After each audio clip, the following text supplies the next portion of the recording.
உன்னோடு பேசும் நேரம் என்று அதை போய் பேச வைக்காதே இங்கு நாணம் என்று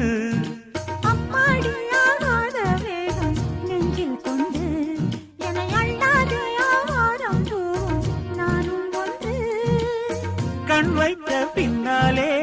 கை வைக்க கூடாதா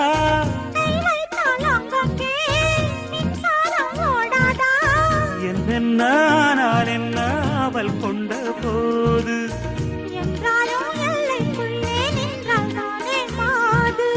மார் மீதும் தோள் மீதும் சாய்ந்திருக்க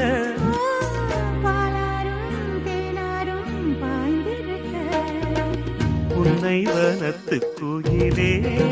நீ என்னை நினைத்து இசை பாடு.